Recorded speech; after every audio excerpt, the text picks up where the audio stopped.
got a client from this past summer who's back showing homes again. So Awesome. Give it up for John. For John. Let's go. Good stuff, man. Shri, talk to me, bro. How you feeling, man? What are you feeling good about today? Anything on your mind? Anything you want to share with us? Uh, feeling good, and one in contract. Like I have two for this till the year end. One more. I have scheduled some appointments for showings today. Like yeah, the goal is set, and just move ahead, close the other one as well. Yep, let's go, man. So your goal was 2, right? You got 1 down, 1 more to go. Let's go. Yes. Yeah. Shri, you called me the other day asking me about the Avid, right? The Yeah. agent wanted you to have your Avid signed with the offer, right? Yes. They were. She was not ratifying. I was like, hey, it's okay. Let's do it tomorrow.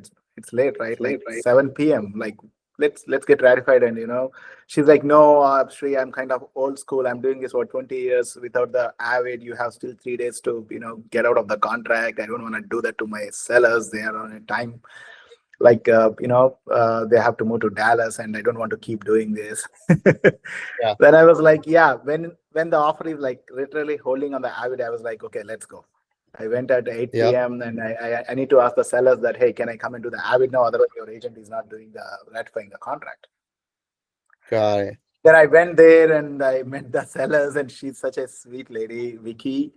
She offered me like, hey, I know you came so late, you're working so hard. Do you want to have a glass of wine or something? She's so sweet. She's alone, and she started telling me I'm moving to my son in Dallas, and I really like you as an agent. Like when you were showing home, also you asked my permission.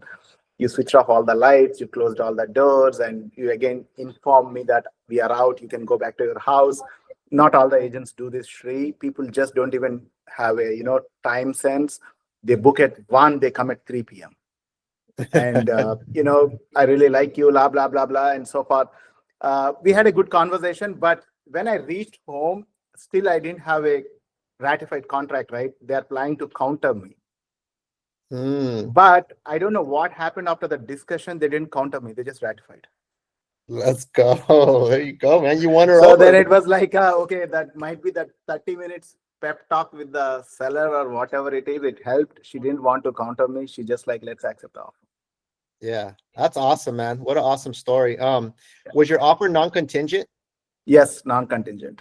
Okay, so I'm bringing that up, right? Because when you make a non-contingent offer, they want to have the Avid, because since you're removing all contingencies, you're technically saying that we reviewed everything, and part of the disclosures includes your Avid as well.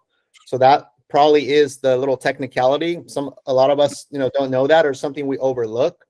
But if you're going to make a non-contingent offer, you should have your Avid already done, because technically, if you bring your Avid later, the buyer, that's still a disclosure, and the buyer would have more time to remove it, which kind of voids the non-contingent part of it, right? So a lot of agents don't know that, to be honest, right? But we know that, so we can use that in our favor sometimes, or vice versa. Like if this agent's old school and she knows it and she's holding you to it, it's better for you to go make it happen, right? And then you end up meeting the seller, and that ultimately helped you win the deal, right? So yes. Yeah, overall, I think that it's just a good learning lesson right there. And also just want to shout you out, right? Like you just being a, genuinely good person and respectful and doing all that stuff, that probably saved your clients money, because they probably didn't want to counter you. Oh, they were very happy. Yeah, they were very happy. I actually told them like we might receive a counter for like 30 or 40 grand more. Be ready for that, and they're ready with it. But when I told them like no counter, we are ratified, they were really, really happy. Let's go. That's awesome, man. Good job. Yeah. Amaya, talk to me, brother. What do you got? What's on your mind today? What are you feeling good about? Anything you want to share? Yeah, few personal things going on from real estate perspective, of course. As you know, or I don't know if a lot of people know, I'm working towards getting my mortgage loan officer license. I'm studying for the 20-hour course, 90% done. Hopefully before the end of the year, I will be a MLO. Already talked with Jason, looking forward to join the team. On a personal level also, as I talked with you, Enrique, I was trying to find a home for me. So a little bit back step on my clients, but was visiting few homes in San Ramon. She knows that. Almost was trying to put an offer on one of the homes. So things are okay. Two of my buyers, one is in India who was hot, so now cannot do anything. We were like, he was hot, saw a few homes, but did not like any to put an offer. So trying to keep everyone warm, sending out the Thanksgiving, the New Year wishes, and keeping them warm. That's it. Yeah. Awesome. Awesome, man. Well, just keep working at it, man. That's good news. You're adding, that license that'll create some more opportunities for you, and then, you'll get it, man. Just keep working hard. There's people, you never know, right? Someone pops up, through one of your leads, and now they want to get into a house before Christmas or ratify before Christmas. They're out there right now. You just got to look for them. But good stuff, man. Good to hear from you. Blanca, what do you got real quick? Give me the 1 minute breakdown. How you feeling today? Anything on your mind? Yeah, a lot of stuff. It's crazy busy. Mark, congratulations. You look wonderful. You look rested and you look great. I hope you guys are enjoying. I know there's probably some crazy nights, but hang in there. We're all excited for you. Thank you. Doing good. Yes. Just busy, rocking and rolling. I'm trying to get my buyers in contract before the end of the year. And just kudos to Shri. Shri, I really admire just your professionalism and everything that you're doing. And I also want to share the deal that Luis and I are in contract. The agent is an older agent, kind of a little more old school. And this property had 2 offers. They countered, didn't come to an agreement on terms. So that was our kind of foot in the door to swoop the deal. We were in his ear. And I'm like, how long are you going to wait for this counter? We're going to send it to you. Just have it in place. So we kind of pushed it and the buyers didn't respond. So that was our to our benefit for our buyers to get in there. But he did mention something. He said, anytime I go visit the open house, the property, I send them a text. It's vacant, but I always just send them a text, give them a heads up. I try to stay in tune with him on anything that's going on the file with a quick text message. And I'm doing it also so that Luis learns, because he's in the loop of the text thread.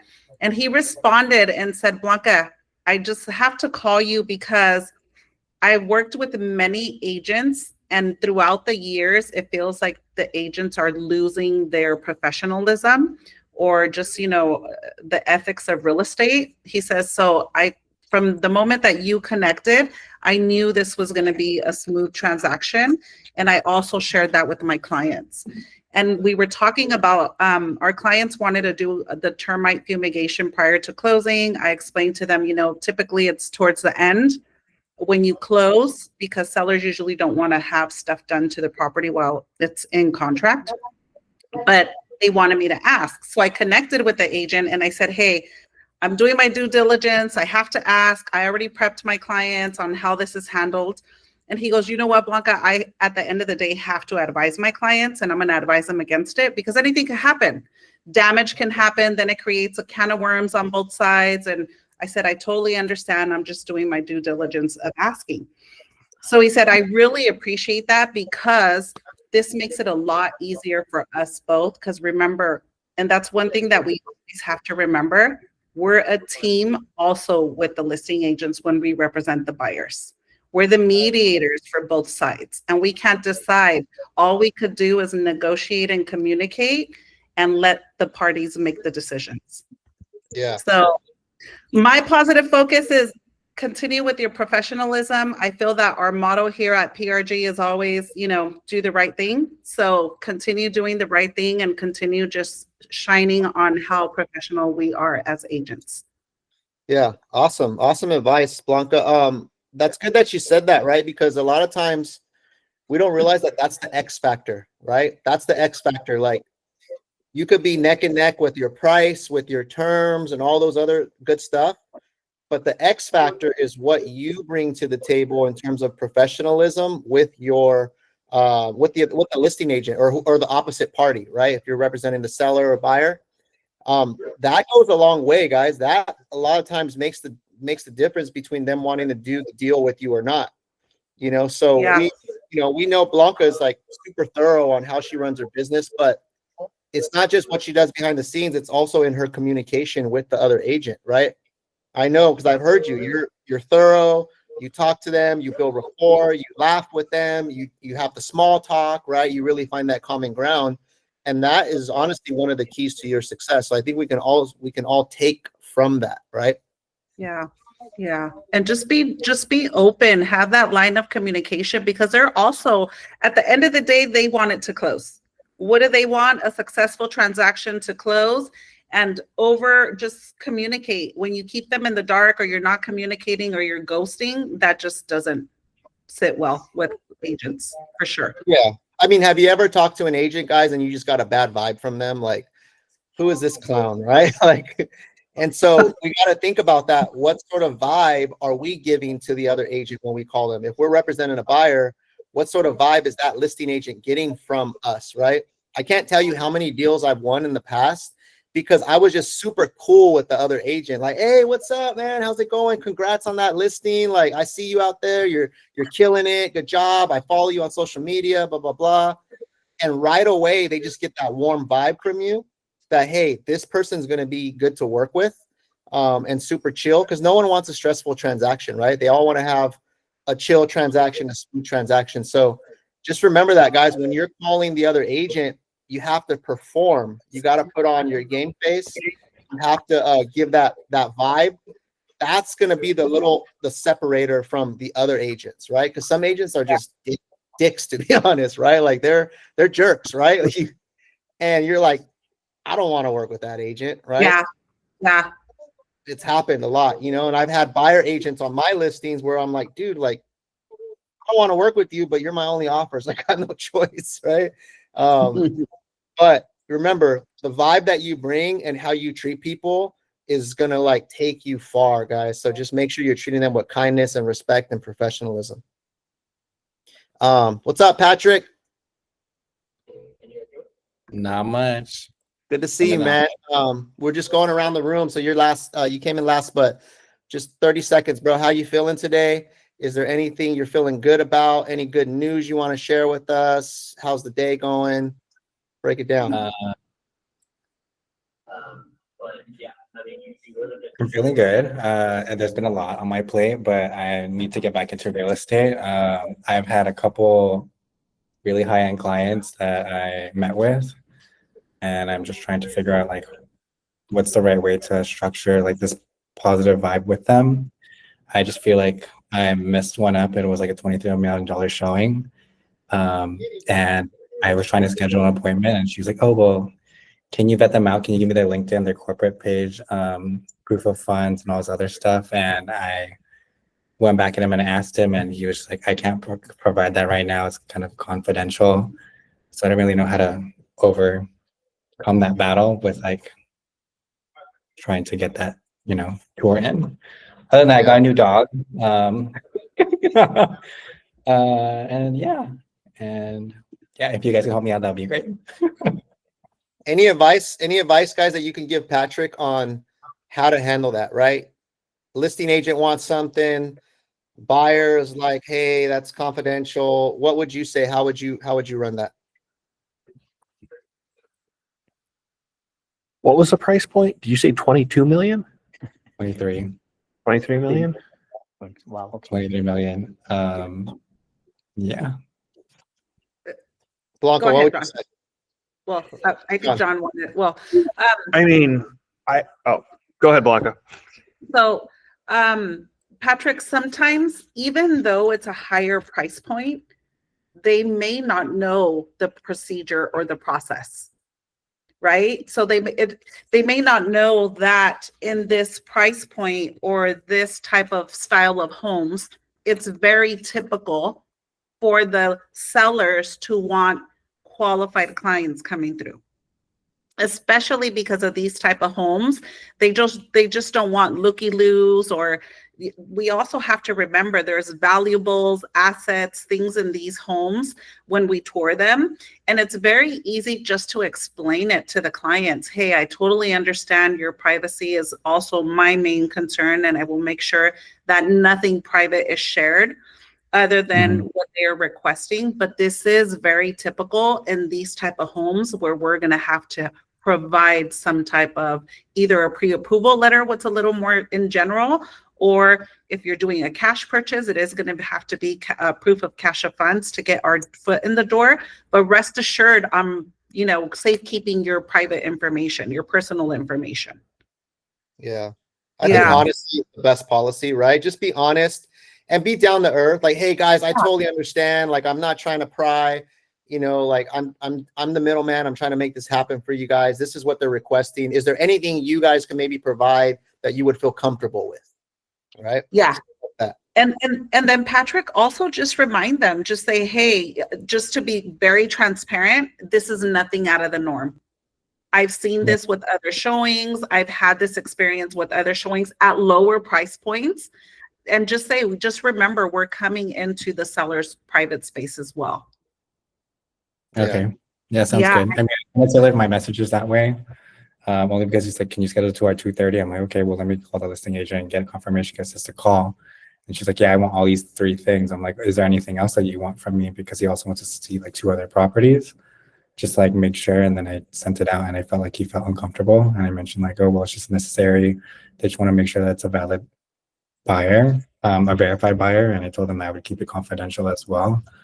But I mean, I really couldn't find him on LinkedIn either. But I mean, if you guys want to help me out, cool. I'll add you as a collaborator. Question for you, Patrick. How did you communicate that? Was it call, text, email? I called, or first it was an initial Zillow call, and then I tried calling him again. He said I'm in a meeting, so I texted him through follow-up boss, and then I tried calling again, and he didn't call me back. He just said I'm just gonna look for another agent to schedule another tour, and I mentioned that I'm able to help him out, and then kind of regurgitated that I am a real estate agent partnered with Zillow, and that it's just a procedure that the sellers are requesting verified buyers to tour the property, and I get, I mean, a text back, but there was like a follow-up thanks for connecting email that was sent out through the action plans. So I'm just trying to reel him back in because I don't want to. So here's the thing is I think those type of conversations need to be had over the phone, right? Because with text and email, they can't really get your tonality, right? And you can't lighten it up through text or email. It's kind of hard to do that, right? And so I would definitely try to schedule a call. I would say, hey, I can get you in there, but the seller had a couple things he wanted me to explain to you, which I would prefer to have a quick chat with you, right? When's a good time for us to quick chat? Because then what you do is you're dangling that carrot in front of them so that their only option is to jump on a call. If you give them everything via text or via email, then it's like they already got the info. They could say yes or no, right? So I would try to use that to get them on a call. And then on the call, you could joke around, you could be cool, you can, you know, lighten the mood, stuff like that. If you're past that now, I would send a video message, right, to their phone, like maybe from your personal phone to their phone. Send a video message. Hey, it's Patrick. We spoke. Hey, I just wanted to explain. This is what's going on. This is who I am. This is my team. I'm more than happy to help you out. You know, is there other listings you want to take a tour? Hey, I get it. Some of these sellers are very private, you know, stuff like that, where you can kind of just be human to human. I think that's your next best option since you kind of already passed that part where you jumped on the call, right? Okay. But remember, like some of these, I mean, a $23 million deal, like if it's truly a legit buyer, you're dealing with like a certain type of person. And so it's not like you're walking the park. You know, they have to like really, you know, connect with you and trust you and stuff like that, which will take some time to build that. Right. Yeah. Understood. Yeah. So try some of those ideas, man. I mean, it's worth a shot, right? Send a video or, you know, try to jump on a call and say, hey, I want to share a couple things with you. Okay. Okay. Let's jump into the topic today, guys. I wanted to talk about, just kind of thinking about the new year, doubling your business, you know, or hitting your specific goal. We are going to have a business planning session on Tuesday at the office where we'll be able to kind of sit down and do a deep dive. And so I encourage you guys all to come to the office if you can. We will have lunch as well, but it's always good to kind of go into the new year with a plan, with some focus areas and how we're going to attack, you know, the new year for our specific goals, right? Because each one of you guys have individual goals.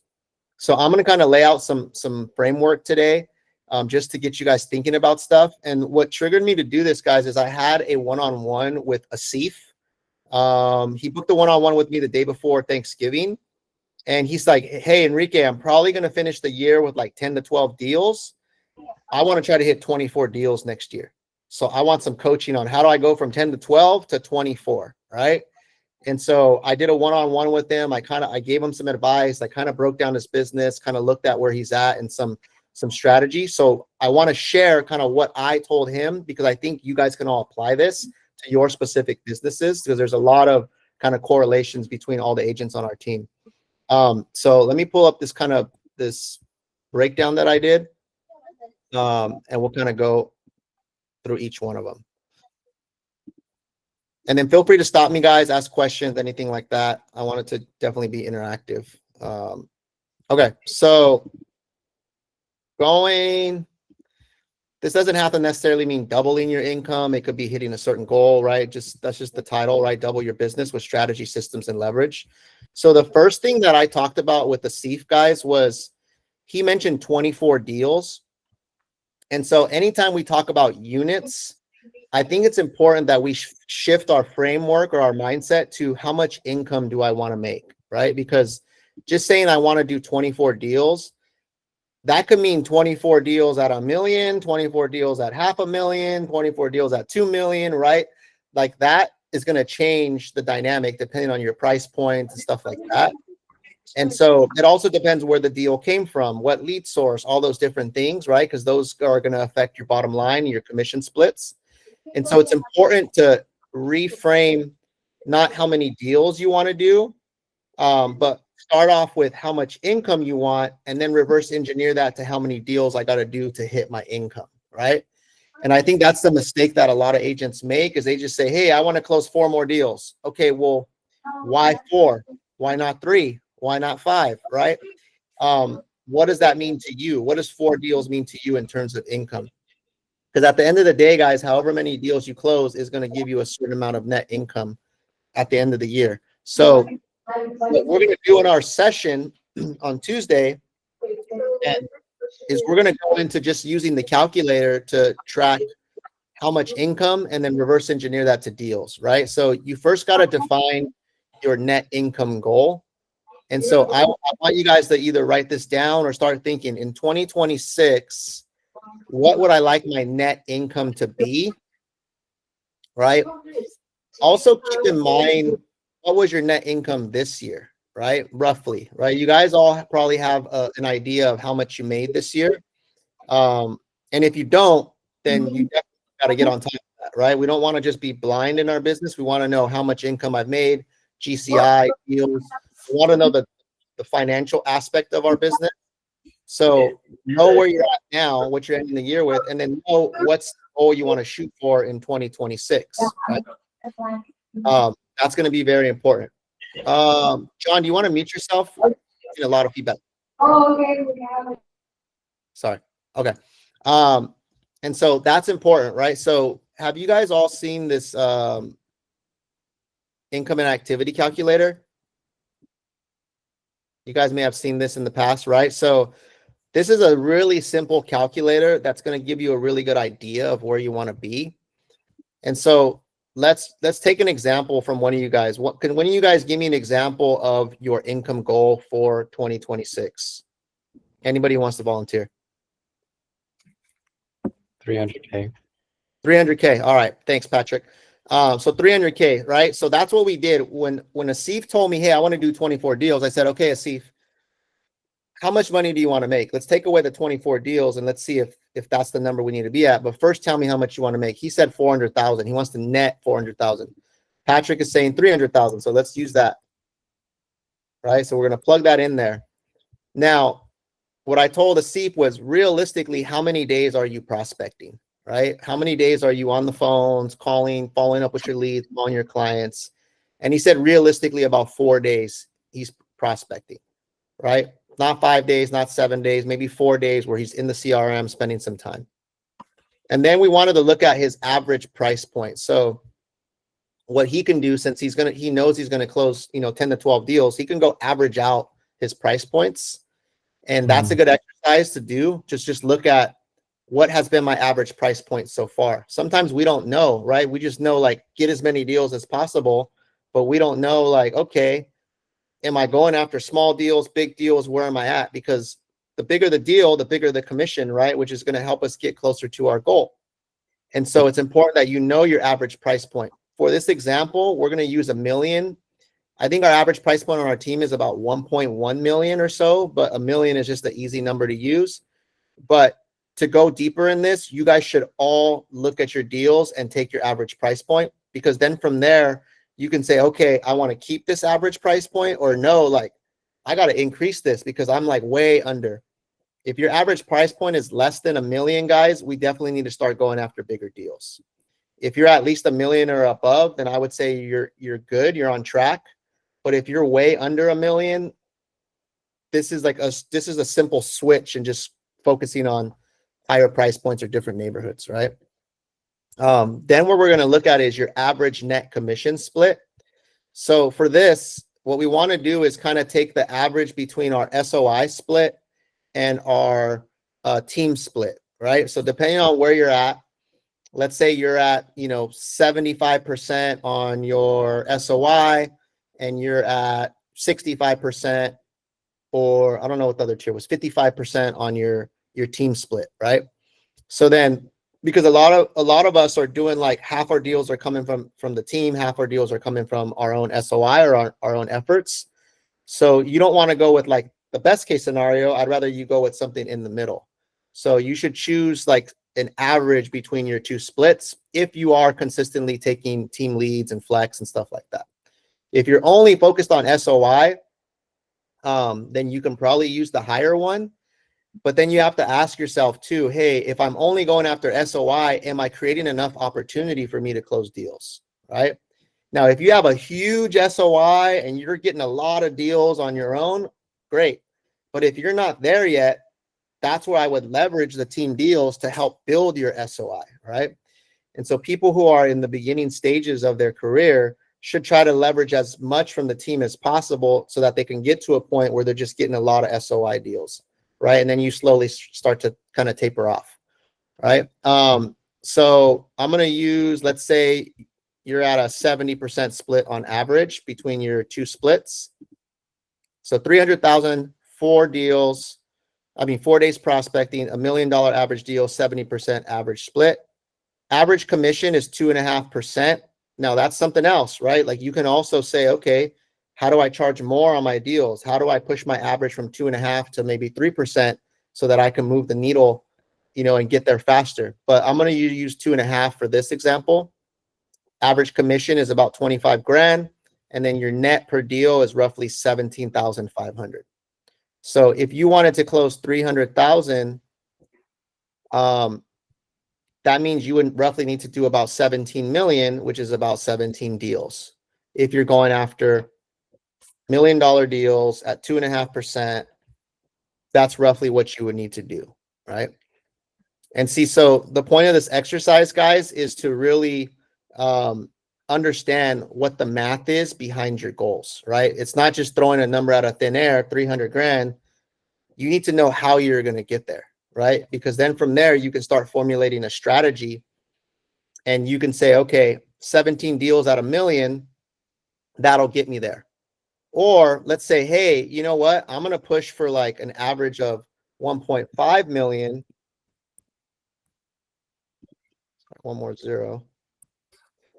Now I only need to do 11 deals. You see how much that changed?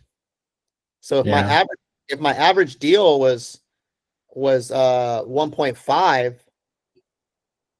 right? Instead of having to do 17, I only have to do 11. Right? So that's also something to keep in mind, guys, when you're out there prospecting or when you're hosting an open house or when you're saying yes to certain leads, right? The more you say yes to one deal, you're saying no to other deals because we only have so much time in the day, right?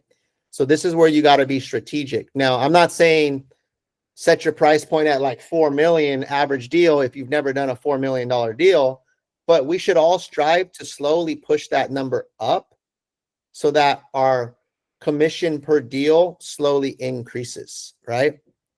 And then now we're working smarter and not just hard, right? Or maybe you're like, hey, I'm only looking at 125, right? Now you got to do 14 deals instead of 17. So do you guys see how that works? Okay, I'm gonna stop right there because sometimes I lose people right here. Any questions, comments, or feedback so far? This is in the tool section, right? Or no? Yeah, it's in the tools section, but it's also if you just do income.realestateprg.com, it takes you to this spreadsheet. And then if you wanna have your own, all you do is you go to file and then make a copy, and then now that copy you can edit it. Because it won't let you edit the master, so you have to make a copy. And then you can, this way you don't mess up the master copy for everybody. But this is a really good exercise to do, guys, right? And the other thing too, when you're setting these goals is make sure you're being realistic with yourself, right? Like I talked to an agent yesterday, and I'm like, hey, so what's your, it's a newer agent. He's interested in our team. And I was like, what's your goal for next year, the next 12 months, what would it take? He's at a job right now. He's like, eventually I want to go real estate full time. I'm like, well, what's your goal? How much money would you need to make in order for you to leave your job and go to real estate full time? And he's like, 150,000. I'm like, okay, 150,000, right? And then my question was, have you ever made 150,000 before? Right? Because I'm like, how did you choose that number? Did that just sound good? You know what I mean? And so he's like, no. I'm like, well, how much do you make now at your job? He's like, about 70. I'm like, so you're saying you need to double your income in order for you to quit your job?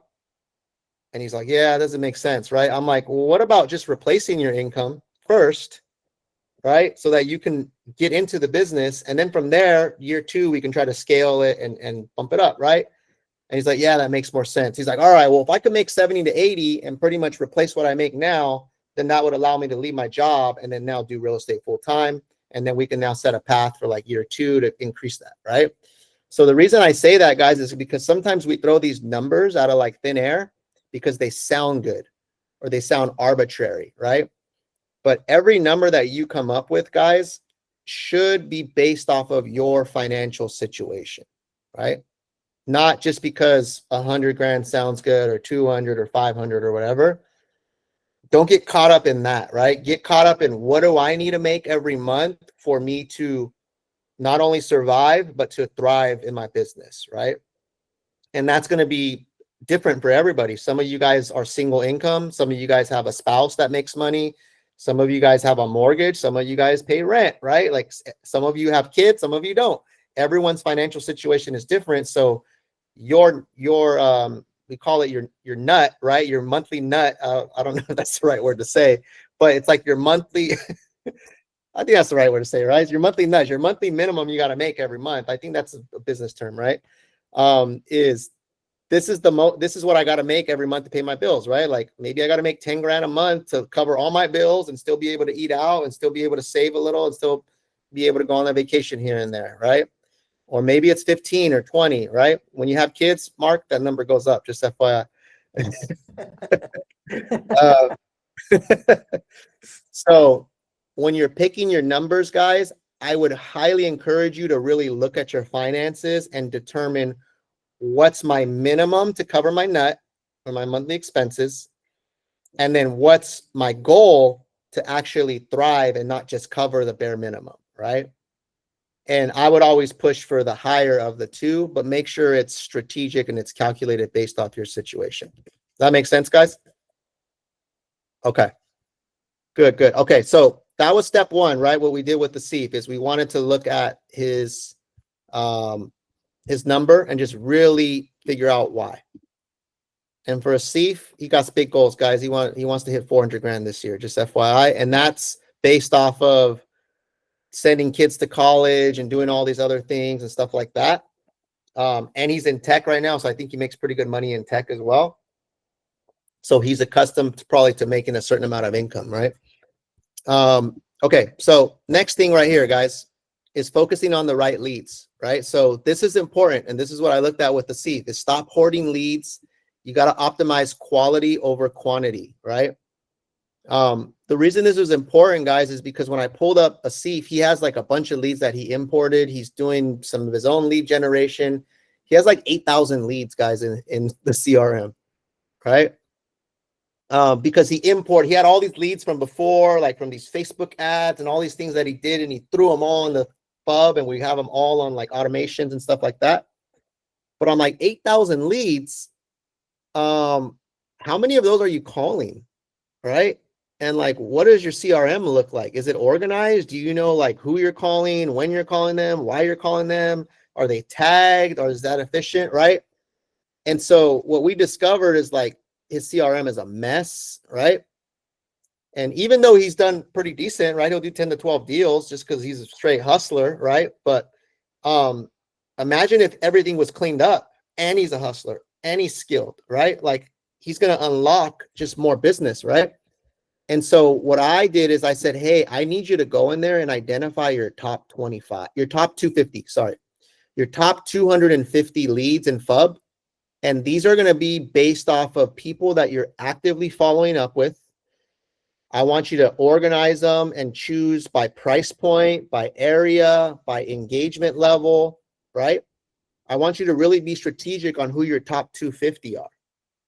I don't want you having 8,000 leads. I want you having 250 that are in your seat that you know who they are, or you've engaged with them, or you know where they're looking, or at least you have a pulse on what's going on. You know the price points.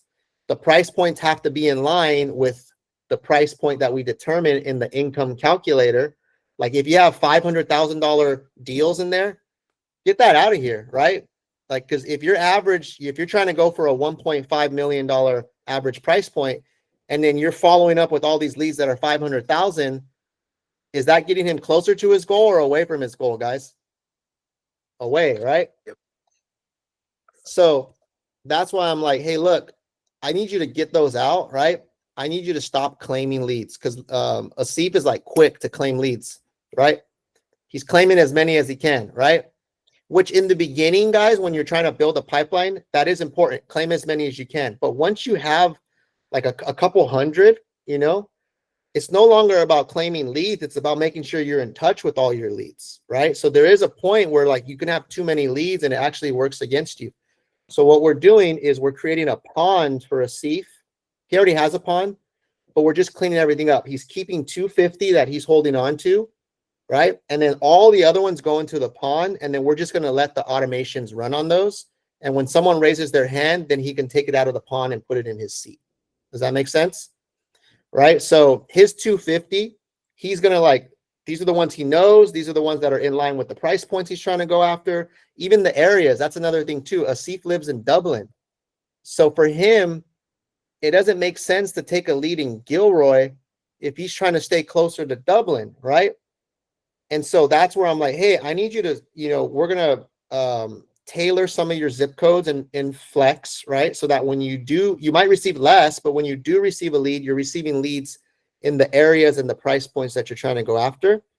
And then all the ones that are in outside areas that doesn't make sense for you to drive out there, you decide one of two things. I'll get to you right now, Blanca. You decide, number one, am I just going to get rid of it? Or two, can I leverage another agent on the team to go do like the showings and all that, so that I don't have to drive a couple hours and I can focus my time and energy on the ones that are within my formula? Does that make sense? All right, Blanca, what do you got? Question. I know you mentioned about updating the zip codes on Flex. Can we do that on our end, or it has to be done by you or Jason? It has to be done by us. Okay. I think Flex allows you to like put your preferred zip codes, but on the back end, like since we have admin, we can just say you're only getting these zip codes. We could put like filters and stuff on. Got it. Okay. Yeah. Can you give me So Los yeah. I'm sorry, what? Can you add me to Los Gatos? Yeah. So remember, like with those, we have a certain amount of zip codes, and it goes by like what's available and stuff like that.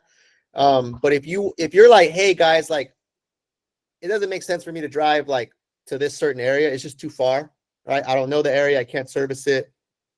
I'm spending like 2 hours driving and I'm not the best fit for those ones, right? Then message me separately, right? And then I can like try to organize those. It will take a little bit of time, but I can at least try to put some filters. This way we're chasing deals that are within our formula. Does that make sense? Right? Now, here's the asterisk to that.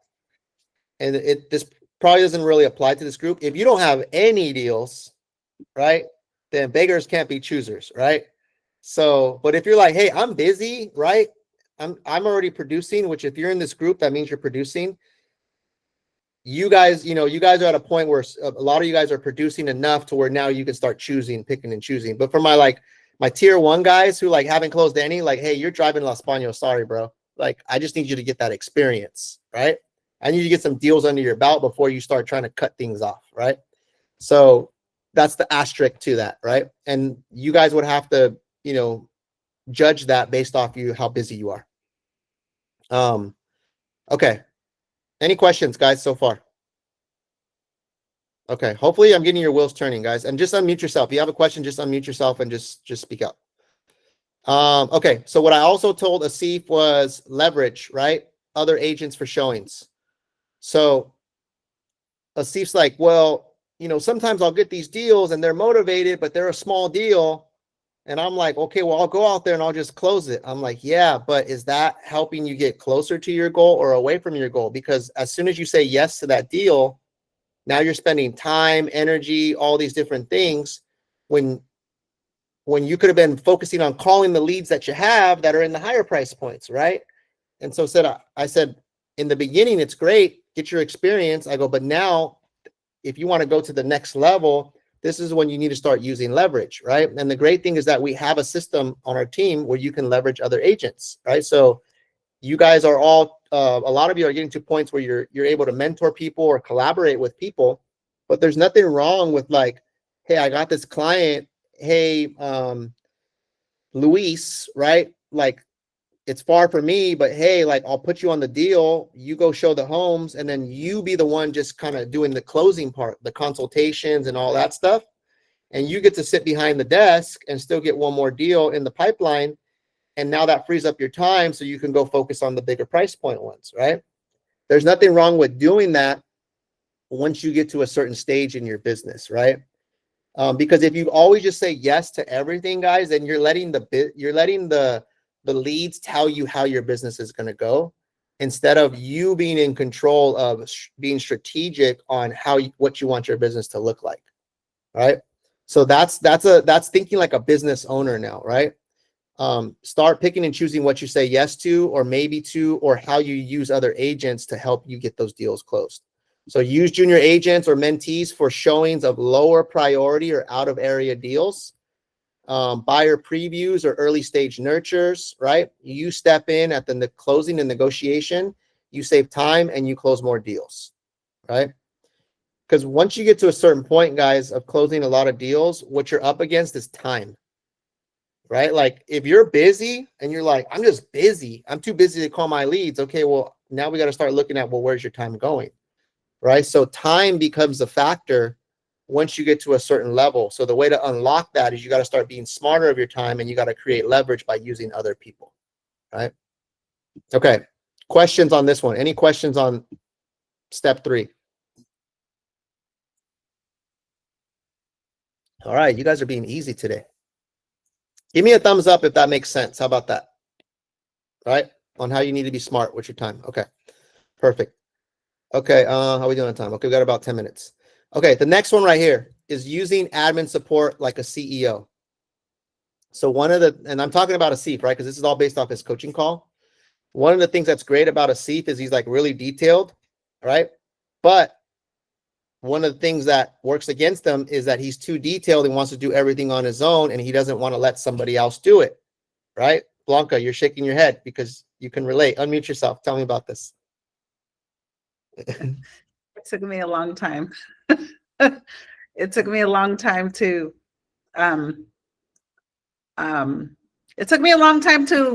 Let go. To let go. I was a control freak of the file. I still am, but not as bad as I was. And I do actually recommend that you guys use the support team, because then it frees up a lot of your time on the tedious things, and you're not continuing to grow and really focus on the stuff that's money making for you. Exactly, right? So that's what's important, guys. And here's what I want to tell you guys, right? Some of you guys are like really anal about like how your stuff needs to be done, all these different things, like control freaks. And what that means is that you care, right? There's nothing wrong with like wanting things to be done a certain way. That means you care. That means you care about the quality of how things are happening. But remember, other people, admin support, other support, they can't read your mind. No one's like you, right? And so if you're always doing everything, you're not going to free up time for you to go do other stuff, right? Because now we start trading time for dollars. So if there's someone else on the team or in the admin support that can do it 80% as good as you, then you let go. It's not going to be exactly how Blanca would do it. Maybe the email is written in a different way. Maybe she would have said a couple different words, right? But Andrea or Melissa or Tin or somebody else, they still got the job done. Maybe it wasn't exactly how Blanca would have done it, but the end result is Blanca got to focus on moving her business forward. That got handled. Now Blanca freed up time. The client was still happy. It wasn't like bad service. It just maybe was a little bit different from how she would have worded it or said it or whatever, right? And so that's an important part of business, guys. This is something that's very, very important, because this will ultimately kill your business if you don't start incorporating leverage and utilizing the tools and the people on the team, right? There is no glory in saying you did everything on your own. That doesn't make you a better agent, guys, honestly. Saying, hey, I do everything, right? And there's agents out there, guys, that take pride that they do everything. I show up for everything. I show up when the inspector's there, when the photographer's there, when the contractor's there, when the stager's there. I'm there every 100 step of the way. People even say, I'm available all the time. Call me anytime and I'm going to answer your call. Guys, that's a fucking myth, to be honest, right? Like that is the stupidest thing you can do in your business, because high-level business owners do not do everything. They have people that do stuff for them. And they manage, they oversee, they manage, they step in when they need to, they give direction, they delegate, they make sure it went to the finish line, but they shouldn't be the one doing everything. It's just like, let's talk about a contractor who's building the house. The contractor building the house isn't the one swinging the hammer, right? He has his subcontractors, his workers, his laborers, his journeymen and all that. He's making sure they're doing the job right. He's stepping in when he needs to, but he's not the one swinging the hammer, pouring the foundation. He wouldn't be able to build a lot of houses that way, right? And so this is something we got to learn, guys, is in the beginning, you want to learn it. You want to be able to know how it's done. But once you learn that, you want to try to completely get that off your plate as quickly as possible so that you can have more time to go focus on the money-making activities, which is what? What's the main money-making activity we got, guys? Someone unmute themselves and tell me. What's our highest money-making activity in our business? Prospecting. Not even necessarily prospecting. It comes after that. Appointments. Showing home. Appointments, right? Showing home, being in front of people face to face. That's your highest and best use of your time. Being in front of a client, right?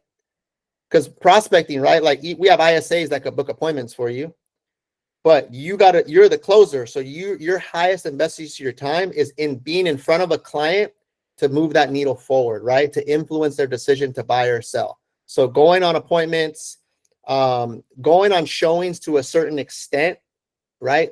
You can leverage other agents to do showings, but when it comes time to the negotiations, submitting offers, stuff like that, it's negotiations and it's being in front of clients and getting them to move forward with signing a contract, right?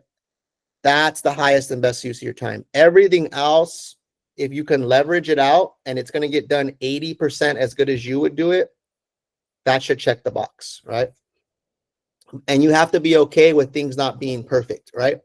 So things like listing prep, transaction coordination, even support, right? With some of like the leads, like we have ISAs and stuff like that that can help support some of our stuff in the CRM or some of the backend stuff. And so you got to remember, guys, as top producers don't do it alone. They do it with a team, right? They have people helping them. So I want you guys to start thinking like, okay, where do I need to maybe let go of some stuff? And start thinking like a CEO. Okay.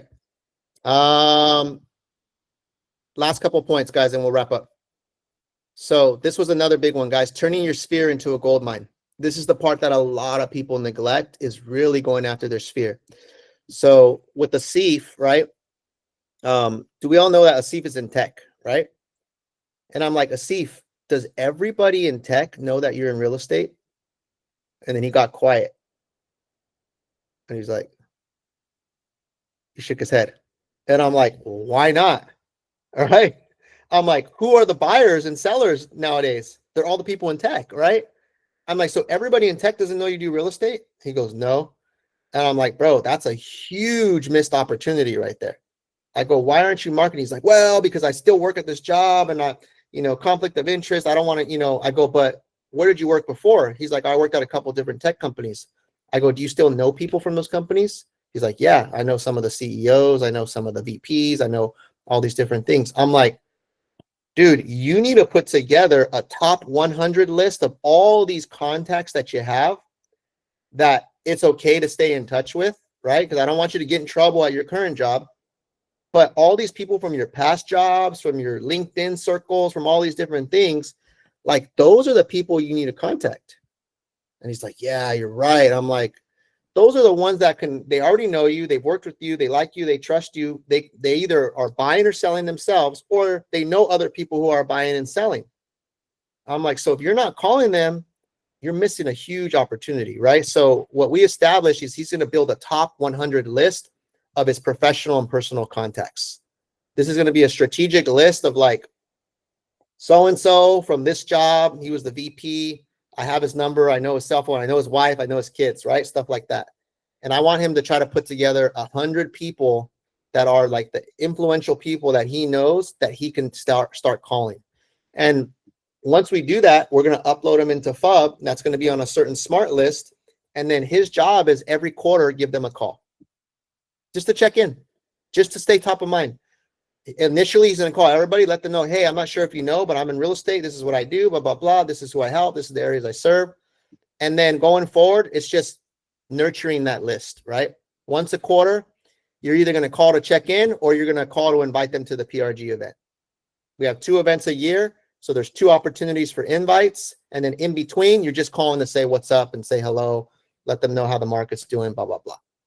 You're going to ask for referrals directly. Who do you know moving in 2026? Right? These are way easier, right? They're warmer and there's less resistance because there's already a relationship there, right? And so I want you guys to think of yourselves. Who do you have in your circles or your previous jobs or your spouse's circle or from another group or organization you've been a part of that could be on a top 100 list of professionals or personal contacts? I know everybody, if you really like took some time, there's people that you know that are in your database, but you're just not thinking of them. You're not calling them. And these can unlock another 10 deals per year if you just stayed in front of these people, right? So that's what he's working on there. Last but not least, guys, is cleaning up the follow-up boss. I kind of already talked about that, right? Which we're going to keep his 250. We're going to put all the other ones in the pond.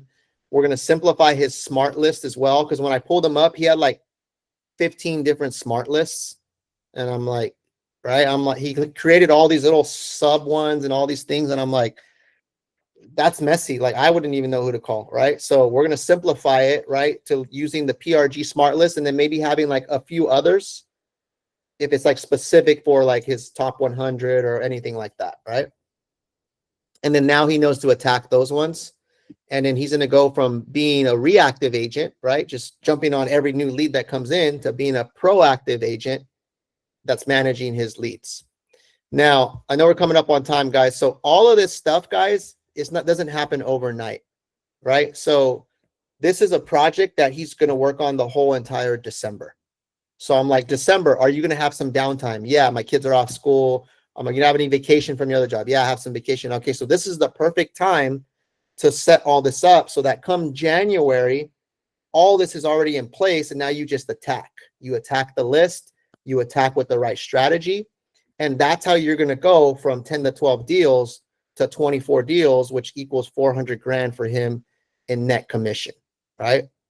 It's not just working hard anymore. We already know you can work hard. It's working smart and hard, right? And putting those two together, right? And so he's going to clean and organize the FUB. He's going to build the top 100 list, tag everybody. He's going to set the minimum standards for his deals. And then he's going to map out like different leverages that he can use. So who are the agents on your team, on the team that you feel comfortable with? If you were to add them to a lead, he has a couple of them that he's talking to. And then Asif also is graduating to become one of the mentors on our team as well, because he did very well this year. So now that'll bring in a couple other opportunities as well for agents that are doing business out like where he lives, right? So he'll take a couple agents under his wing. Okay, I know I went through a lot, guys. Feedback. Let's go around the room real quick. What stood out to you the most from this, and then we'll wrap up.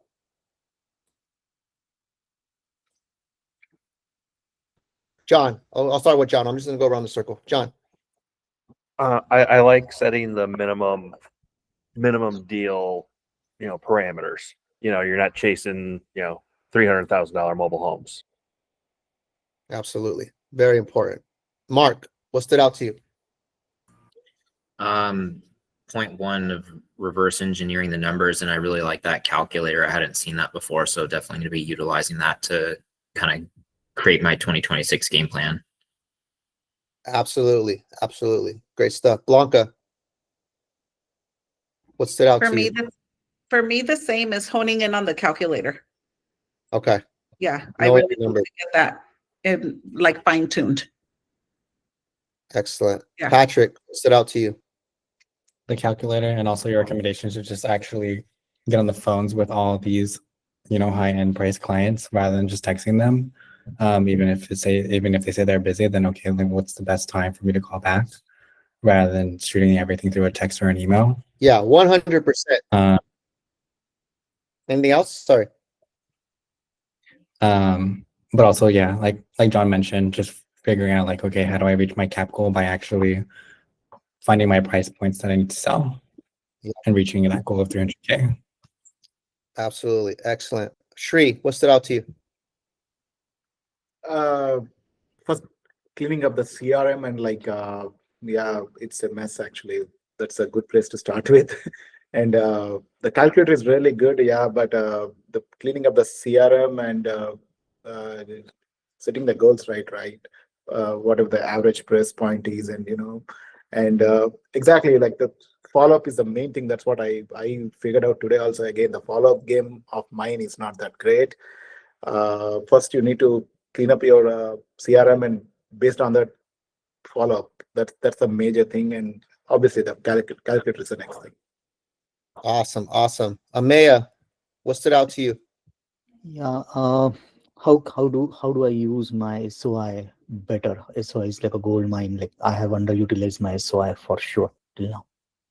There we go. Yeah, you're in tech also, Amaya, right? So you probably have a ton of people that that you could be marketing to or talking to, or whatever. You could be known as that guy. So we all got stuff to work on, guys. Hopefully this kind of opened your eyes to all these different things. But remember, it's not just doing one of them. Like for this to really work, you have to implement all of them, right? Because they all kind of stack on top of each other, right? So if you just do one thing, the results might not be as good. But if you put together these different things that we talked about, and that becomes part of how you run your business, then you have all these different tools working in your favor, right? These, we'll call them levers, right? Levers that you're pulling that are working in your favor, which is going to move your business forward a lot faster, right? So for you guys, since you guys are in the higher level group, you guys have to start thinking like business owners, right? You're not just a real estate agent. Real estate agent is our license, right? But we are business owners at the end of the day. So I want you guys to think like CEOs,